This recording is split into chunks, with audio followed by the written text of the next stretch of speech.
Welcome to the Goddesses of Social Work podcast, hosted by Renita Ray Davis, licensed clinical social worker, board-approved social work clinical supervisor, and facilitator of the Goddesses of Social Work supervision community. Join us as we travel through the social work journeys told by the Goddesses of Social Work community members, past and present, as they make their way toward clinical licensure. Welcome to the Goddesses of Social Work podcast. I'm here today with Kiera Doaty, MSW. Kiera is a dedicated social worker specializing in substance abuse and mental health and has been committed to making a positive impact on the lives of individuals and families, earning a Bachelor of Social Work, BSW, from Alabama State University in 2010 and a Master of Social Work, MSW, from the University of Connecticut in 2011. Kiera has used her skills and knowledge to better serve those in need by addressing generational trauma and promoting holistic healing approaches that address the whole person. As the very first student from Alabama State University to intern with the Federal Defender Program for the Middle District of Alabama, a seed was planted that led Kiera to currently pursuing a doctorate in psychology, PsyD, with a focus on forensic psychology. In addition to Kiera's work in social services, human behavior, and both the juvenile and adult justice system, her deep passion for equality and accessibility in all areas of life led to becoming the founder of Wagnificent Delights.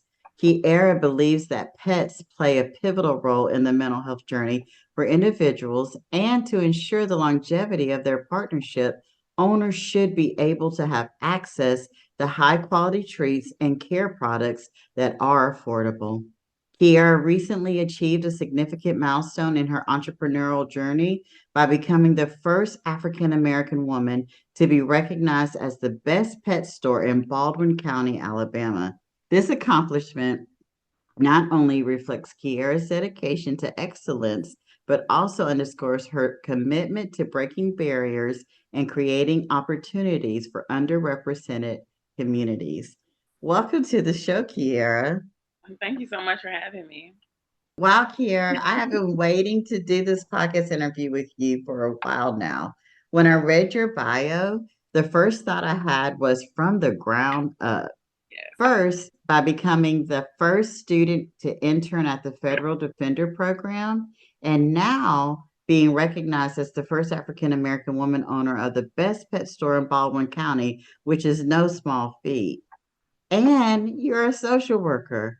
How does it feel to be the first to break through so many barriers? And what do you think it takes to do that? First off, it feels really good. And for me, what it took for me was just being true to myself, not allowing anybody to put me in a box and tell me what I should be. Can you tell me more about Wagnificent Delights? I love that name.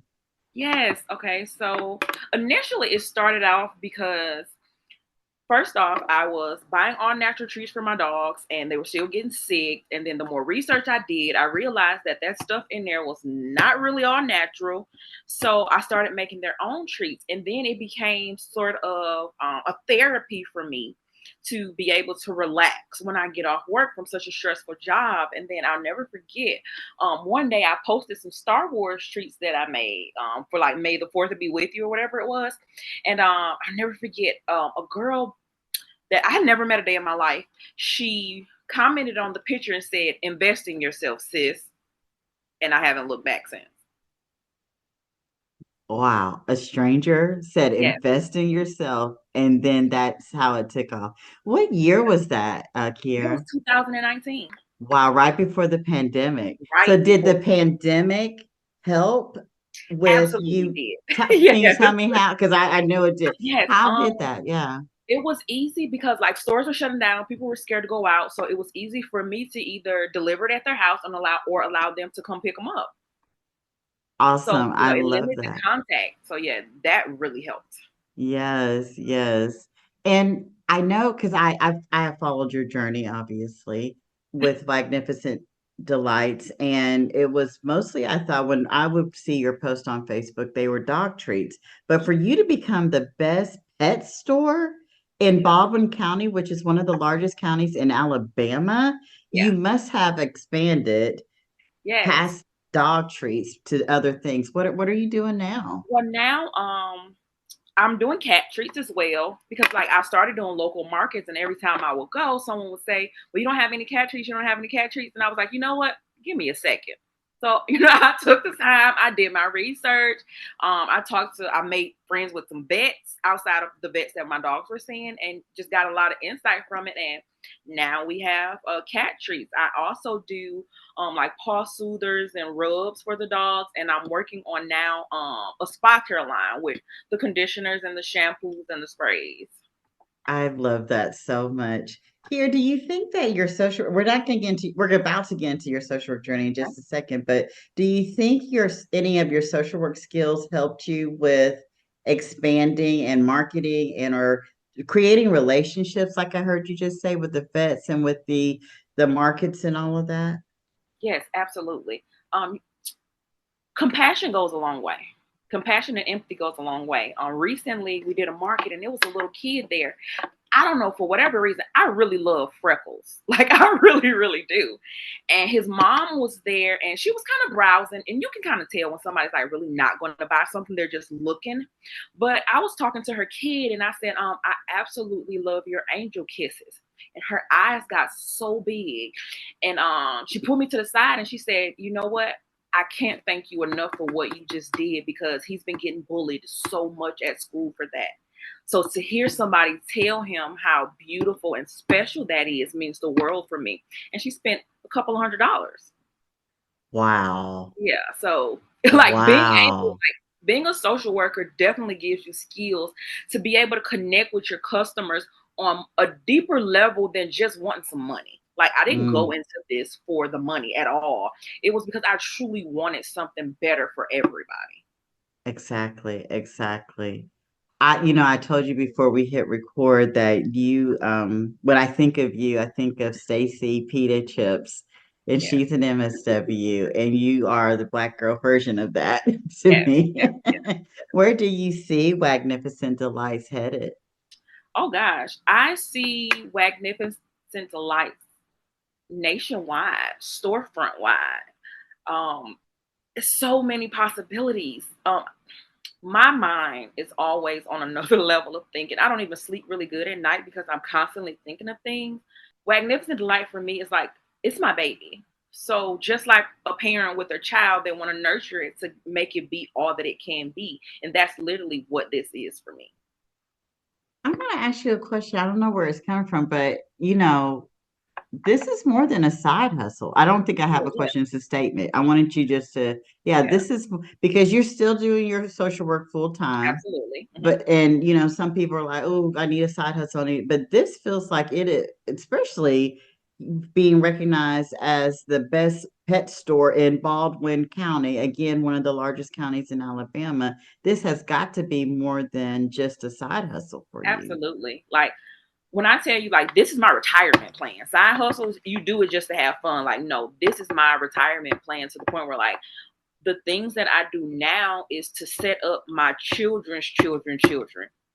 Like, I am all about this. Open my eyes to the importance of what generational wealth is, truly is. So, yeah, it's definitely way deeper than a side hustle for me.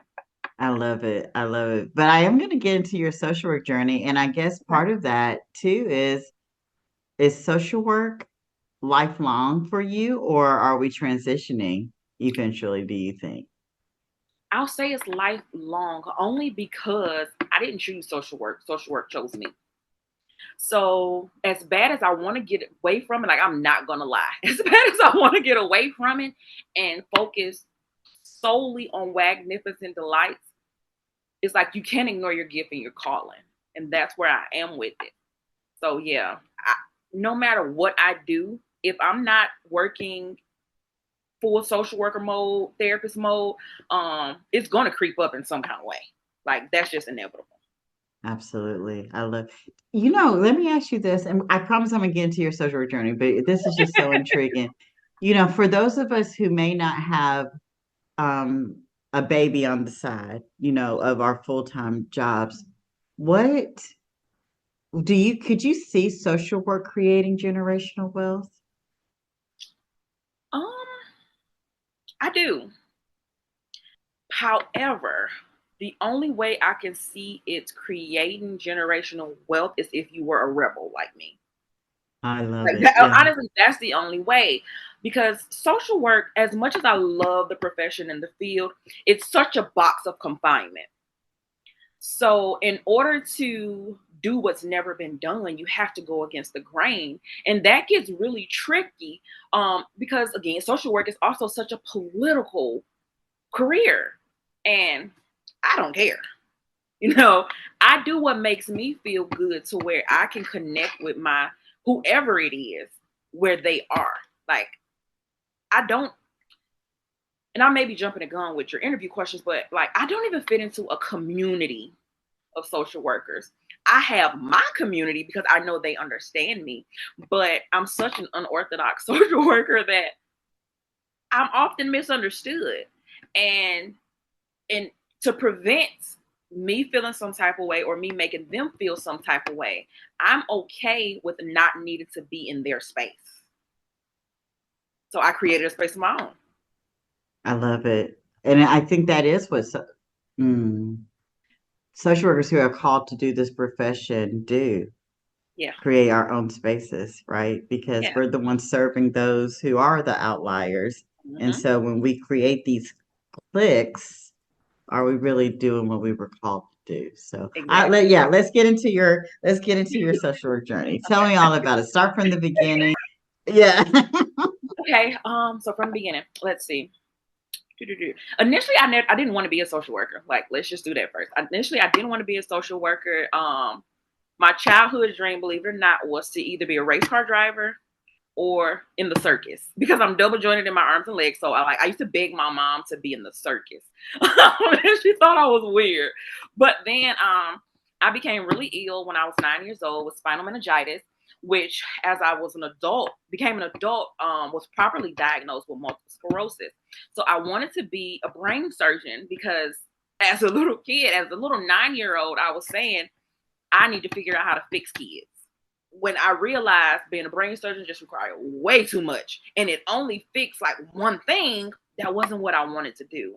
So I'll never forget. You know how like in high school, they give you like the little outline of what you want to do, where you see yourself, in 5-10 years or whatever. And I wrote on mine, I see myself being a social worker. And I have not let off the gas ever since. Yeah. How did you even know what a social worker was? Good question. How did I? Now that part I can't remember, unfortunately. I can't. But I see That's it. a, I said I wanted to be a social worker. wow. And so then you went to Alabama State Yep, University. That was the BSW, yep, right? yep. Well, how did you end up in? How did I end up in Connecticut? So at Alabama State, there was I want to say a college fair, if I'm not mistaken. So they had like a bunch of colleges come down for master's programs. And initially I was accepted into Howard University, master's program, and the University of Connecticut's program. But I chose Connecticut because I had already done the HBCU experience and I wanted something different. Like, don't get me wrong, my HBCU experience was the ultimate greatest experience I could have ever asked for, hands down. But for me, it was like I wanted to be more cultured, to be able to connect with more people because I knew like I wasn't only going to serve African Americans. So I wanted to get that experience of how it was to be amongst them as well. And they also offered me a sweeter deal than Howard too. I was able to do an advanced standing program where I got my master's in 10 months. Yeah, like it was intense. But hey, I made it. I graduated with what was it, 3.8? It was intense, but we did it.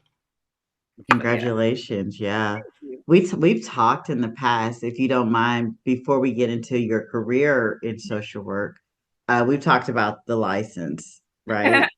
Do you mind? I loved your licensing journey. Do you mind sharing it? Absolutely. Okay, so I graduated from Alabama State. What was it? May 2010. I didn't take my bachelor's levels license because a month later I was starting my master's degree.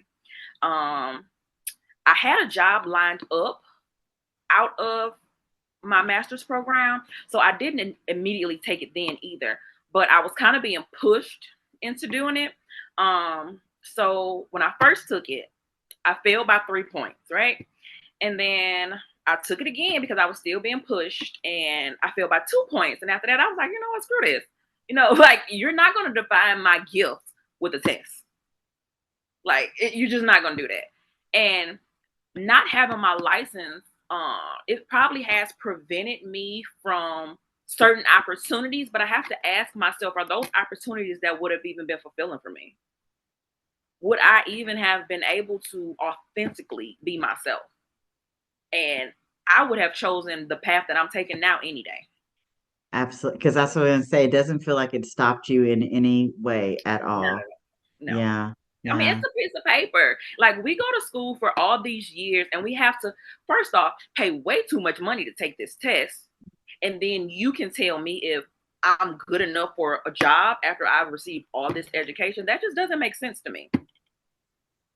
Absolutely. And again, it hasn't stopped you as far as I know you have Magnificent Delights. And again, I was even thinking, would you have been able to have the energetic bandwidth to pursue that had Absolutely. you, right, exactly, Absolutely not. exactly. But then even the MSW, we were talking about, we don't talk enough about the value of the MSW. It doesn't feel like it feels like it's taken you far. Do you mind sharing what your career path has Absolutely. been with the Sure. MSW? Absolutely. So when I got my MSW, my first career was as a residential slash outpatient, um, specifically female women facility. And it was most of addiction, helping them regain, custody of their children, of teaching.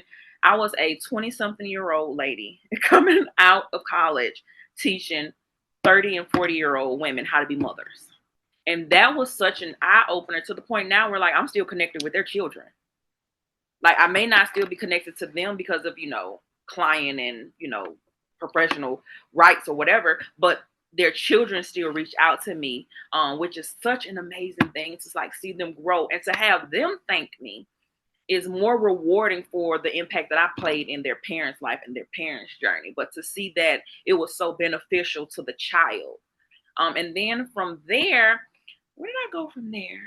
From there, I started working for CAP, the Chemical Addiction Program. And then from there, I went to working for DHR. And I have worked for DHR in 4 different counties in Alabama. I have fulfilled many roles, from being the intake worker to being the child abuse and neglect investigator to supervising foster care, supervising children abuse and neglect, supervising adult protective services. I mean, I've supervised literally every area, like, no exaggeration, every area of DHR. And then from there, I took on being an adolescent therapist at Pathways, which is a residential facility as well for adjudicated adolescents. And that's currently where I am now. Yeah, you've stayed in the substance abuse arena. Is that Yeah. the niche that you are enjoying, or do you see yourself expanding I think this even? is where I love, because Mhm. it's so much connected to it, and it gives it paints a clearer picture for the healing journey. A lot of times when people, well, to me, a lot of times when you deal with people, they just bring you what they're dealing with right then and there. But when you deal with substance abuse is the aftermath of what has happened. So for me to be able to get down to the blueprint of what laid that foundation to cause you to get into these certain things, it's more fulfilling, because not only does that person not feel so attacked and judged about their addiction, it gives them the ability to realize that their addiction may not have been their fault. So yeah, this is definitely my niche. I wouldn't choose anything else. I Yeah. used to think that I wanted to work at the mental hospital, but being unconventional, and this is probably where I go wrong with unconventional. I won't say go wrong. I'll take that back. But I don't agree with how mental health patients are treated. So I would have probably gotten fired. I'm just going to be honest. You know what? You might have gotten fired, but you would have helped a lot of people along the way. I've gotten fired for jobs. I'm not ashamed of that. Fire me. Fire me. That is so funny. But I helped some people along the way, so that's all right. So then now you're also doing your doctorate, right? And so I'm almost seeing that. Is that more the macro level work that you're wanting to impact, or talk to me about what you're going to do with that doctorate degree? So my ultimate dream with my doctorate degree is to be able to just analyze the mental status of individuals when they've committed crimes. Juveniles, for one, they're judged so harshly on the crimes that they commit, but the world just don't take into account, not only their background, not only their maturity level. The brain just is not developed enough to even fully function or to understand what they're doing. Granted, we all know right from wrong at a very early age, but the depth of the crimes that the children typically commit, a lot of times they're not given the proper treatment to ensure that they won't reoffend. Absolutely. Yeah. When I hear you talk, you're really getting at the core root of the problem. And it even feels like before they even have to go through the trauma of substance use abuse, you're wanting to even do the preventative work as well. Absolutely. Yeah. Yes. You kind of spoke to this a little bit earlier when you were talking about community and creating your own communities. And that is why one of the reasons I wanted to do this podcast was because I realized the importance of being community. And so I like that you're a renegade and you created your own community of social workers. What does that look like for you? And what have you learned about yourself being in community with those folks? What I have learned about myself most is it's okay to be you. Like, you don't have to put who you truly are up on a shelf to fit into a profession. And to be able to be surrounded by like-minded people is so rewarding and comforting. I've been to a lot of social worker conferences, and I'm always sitting there clammed up, like, because you just don't feel like you fit in. But to be able to be around individuals where you can let your hair down, they truly understand you and you understand them, and there's no judgment. And to be able to have someone who can call me on, hey, no, sis, that's not right. You know what I mean? Like, or hey, try looking at it this way. I'm all for that. But it's just a certain way to do it. But a lot, and this is my personal experience, a lot of individuals in our field, they are so textbook driven that it's anything outside of what they see as evidence-based is wrong. Well, listen, evidence-based doesn't save lives all the time. What I truly feel deep within, because we weren't created by a textbook. Like, let's just be real. We weren't. So being authentic and true to the person that I was created to be and living through that to fulfill my gifts, it really has helped me build a wonderful community. Absolutely. When you were talking, I was thinking about some of the I haven't been to one in forever, but you're right. I think what you're saying, social workers having to feel like they don't belong at these conferences speaks to the profession, right? Yes. It really speaks to the profession. And then the second thought I was having was you have often and throughout your career, with being the first intern at the Federal Defenders Program, being the first African American woman to be named the best pet store in Baldwin County, you keep breaking barriers. I think it's time that we're breaking some barriers within the social work profession. Yes. I mean, it's necessary. Like, this is a profession where you get burned out really, really easy. And a lot of times that burnout comes from being put in that box and somebody putting that lid on it, and you just can't breathe. And the moment I was like, look, open that door. I've never closed it. And it has been a breath of fresh air. And from then, like, I've never allowed anybody ever to place me in a box ever again in my life. I don't care if that's beyond the profession, because a flower don't bloom in a box. It never reaches full potential with a lid on it.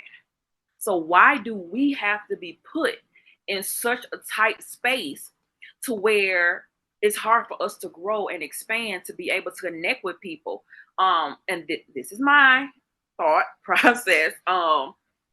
Social work is a forever changing field, but the basis of it is still being taught in the world that no longer exists.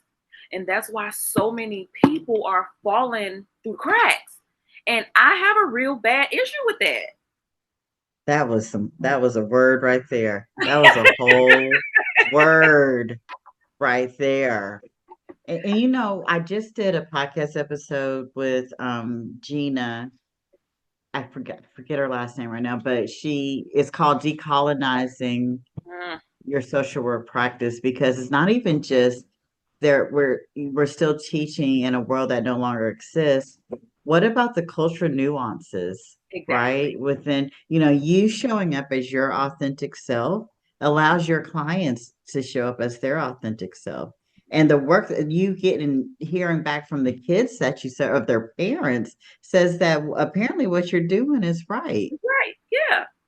You know what? I'll never forget. When I was an intern in Connecticut, I was working for a in-home, out-of-home treatment facility, where we focused on MDFT. And one of the girls who was interning there as well, she came in one day and she had her pearls on and everything. And she was like, "You going out in the field like that?" Yes, I had my slacks on. I had khakis. As a matter of fact, I had khakis on. I had my Jordans. And it's not necessarily a name brand thing. And she said, "You're going out in the field like that." I said, "Listen, I'm going to the projects. I run up in there with some pearls on and diamonds. I'm gonna get jacked. Like, let me be me.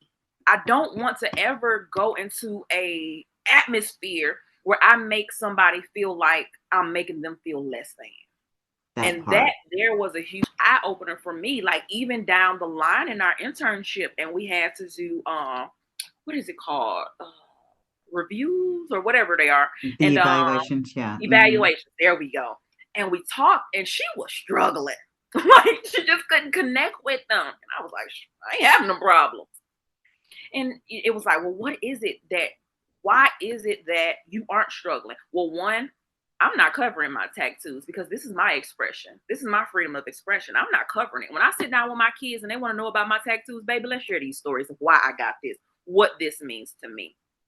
Because that's the true reality of the world. We can't go into these spaces putting on this happy-go-lucky face. That's not real. Like, giving somebody what my husband or whatever, like, husband and friends like to say is like, you just too raw. Like, you have no filter. And that's okay. Because you seeing me as somebody, one that's not intimidated, one that's not, I'll never make it seem like I'm better than anybody.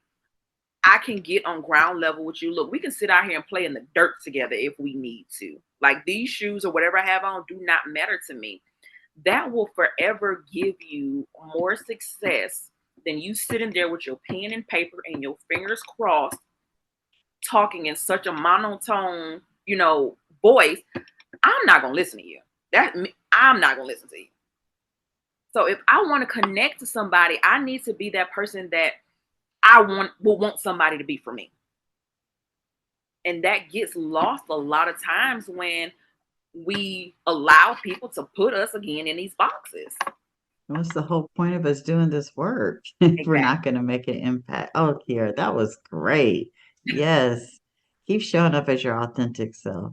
Be as raw as you need to be with these babies You know what? because I honestly can't see me being anything else. I think that would be more of a struggle than me trying not to be me. that's what causes burnout, Yes. right? Oh my gosh, let's not talk about burnout. I I had ain't to learn talking. burnout the hard way. Like, seriously, the hard way. You want to get into that just a little bit? Sure. I want to hear how did you have to learn burnout the hard way? What Okay, was so that listen, story? my first job, I'm going to call that a job because that was not a career path that or a career experience that I would have wished on anybody. I was working for a private owned company who took advantage. I'm just going to be honest. They not only took advantage of their workers, but they took advantage of the clients, which was my driving force out the door. Towards the end of working for them, I found myself sitting in the director's office arguing more than I should have been because our visions were not aligning with what she outlined the purpose of her company to be. It should be no reason why your employees are doing everything that they can to fulfill your vision and you're undercutting everything for a quick dollar. So I found myself struggling. Let's just say I was struggling it out. I found myself fighting a losing battle to the point where like there would be days that I would cry. I was like literally crying because I just could not understand why this individual in this certain position was not using her abilities for good, and it was hurting so many people. Towards the end of that journey, and I don't even know if a lot of people noticed, towards the end of that journey, we went months without even getting paid.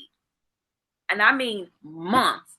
And one day I had enough. Like I went to work and I said, we getting our checks today. And this was probably 3 months down the line.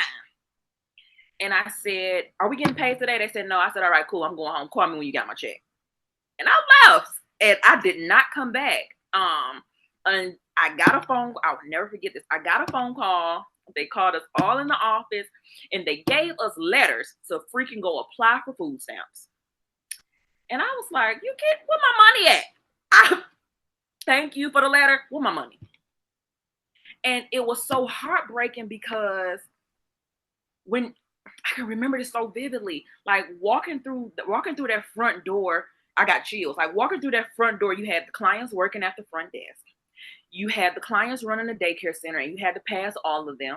The clients sitting in the lobby and they're like, Miss Kiara, you coming back? You coming back? Where you going? Nah, baby, I'm going home. Well, why? And I felt so heartbroken that I was letting them down, but I could not allow myself to be taken advantage of anymore. And that was such a burnout for me, fighting for something that I was hired to do, which is crazy. I'm showing up, I'm doing the job that you hired me to do, but I have to fight to properly do it. Make that make sense. And that allowed me to create the most healthy work-life balance I've ever had in my life.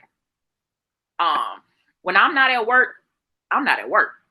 Even to this day, people know if I'm not at work, do not call me. If I'm not getting paid for it, do not call me. Talk to the people that are on the clock getting paid. And it's not to be mean, but people just take your kindness for weakness. And you give somebody an inch, they're always going to take a mile. And if I don't stand up and set my boundaries in place, you're going to keep trying to walk all over me. And I'm just not that person. And it's not a slight to, anybody, because I'm such a helping and willing individual. But it's a dog-eat-dog world in every profession. So although that was such a tough experience for me, it literally was the foundation of me having a mentally healthy lifestyle while still fulfilling, my passions. I'm so proud of you for walking out. I am. I'm so proud of you for walking out. And you know what? I do hate you had to go through that, but I'm so glad that, because sometimes, especially so early in your career, right? Because I think I heard you say that was one of your first jobs.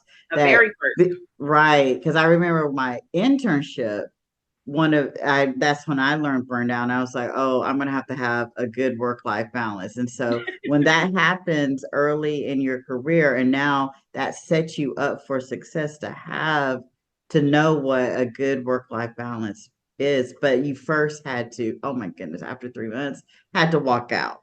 You And you know what? literally It was had to walk probably out. longer than 3 months, honestly, because Mm. I can remember the first time we didn't get paid, I still kept going to work. And then we didn't get paid again, and I still was going to work. And I'll never forget my mom asked me, "Well, how they expect you to pay your rent?" And I was like, I don't know. Because like I had a two bedroom, two bathroom apartment all by myself. I was paying my own car notes and everything by myself. So I just remember telling people, I'm doing it for them. Like, I'm not doing it for the individual that's running this company. I'm doing it for the clients. They need me. But then it became a point where if I can't genuinely show up without bringing my frustration that this company is causing me, I just need to stay at home, because that's not helping, the clients that I had. And I shouldn't have to turn into being the client and they be the therapist. So where I'm venting to them. So no, you need to stay at home. You need to walk on out. Exactly. And then I think too, and then I'm going to go into our next question. I think too that we model for our clients, because if they were doing all of Absolutely. that, we model for our clients what it means to stand up for yourself when you finally just walk out and say enough is enough. And so You know you're what? doing them a disservice by continuing to show up. Hmm. But then when you walk out, even though you're like, oh, I know they might need the services that you are providing, you might have been more beneficial to them by going ahead and walking out and showing them you got to stand up for yourself. Absolutely. And I know Yeah. you said you want to go to the next question, but you opened another door with that. I can Mm-hmm. remember when I started making the decision to leave, I was kind of like tying up my loose ends, because even though I knew I needed to leave for me, I didn't want to leave my girls high and dry.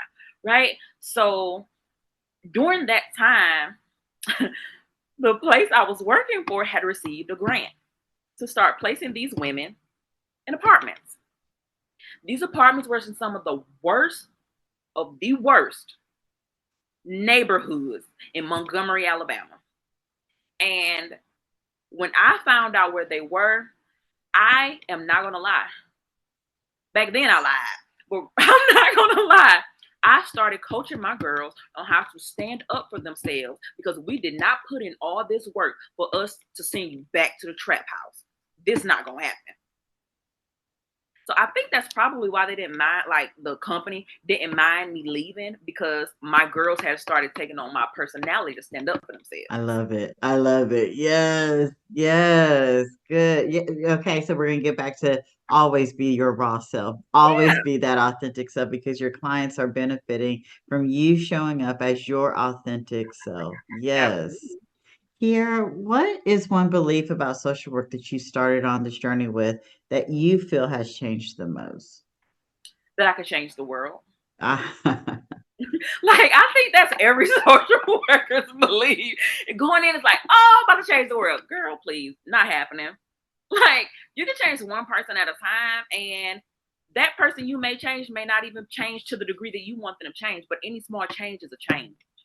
And that is something I really, really had to realize, that you can't force somebody to change according to what you want them to be, that because they part. are who they are.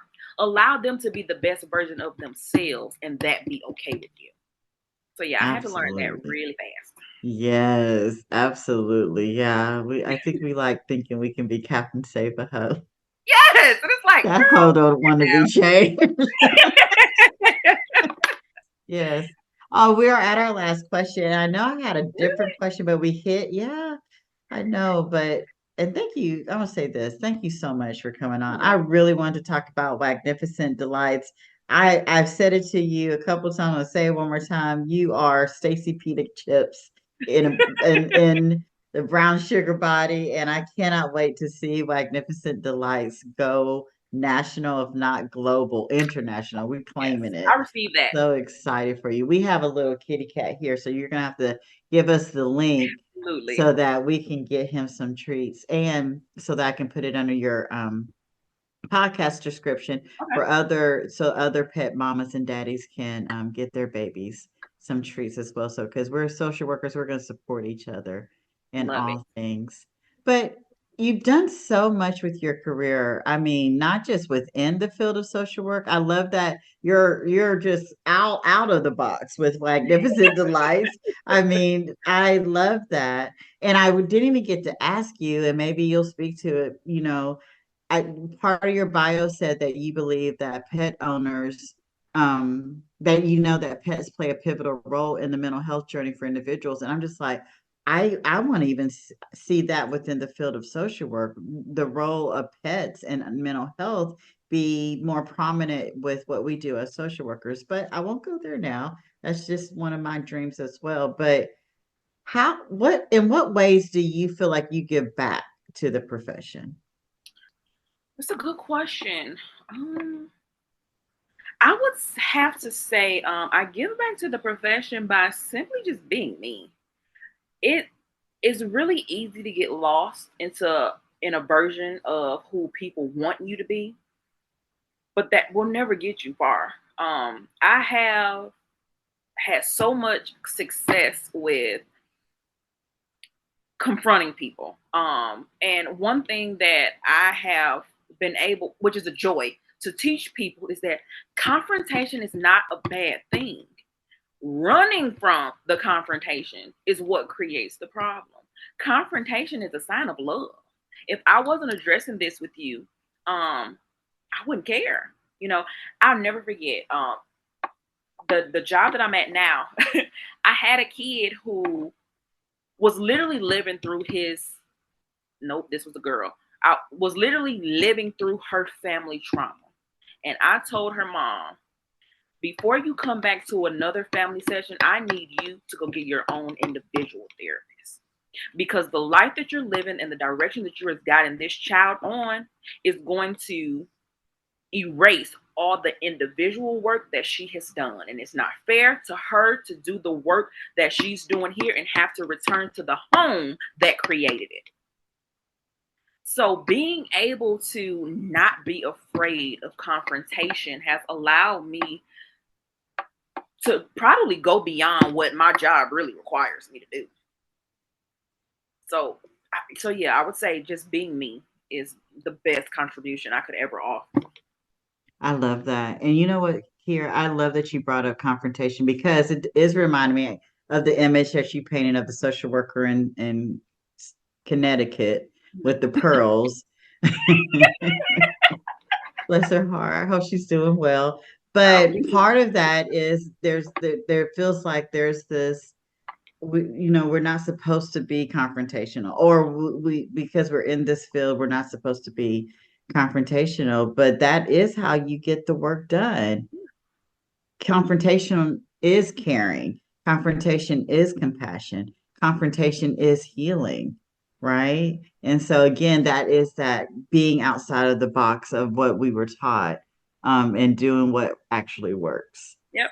And you know what? That was we had right after that, I think we had a staff meeting or something, and I was telling them about it, and one of my coworkers said, "You can't do that." Who can't? I did it.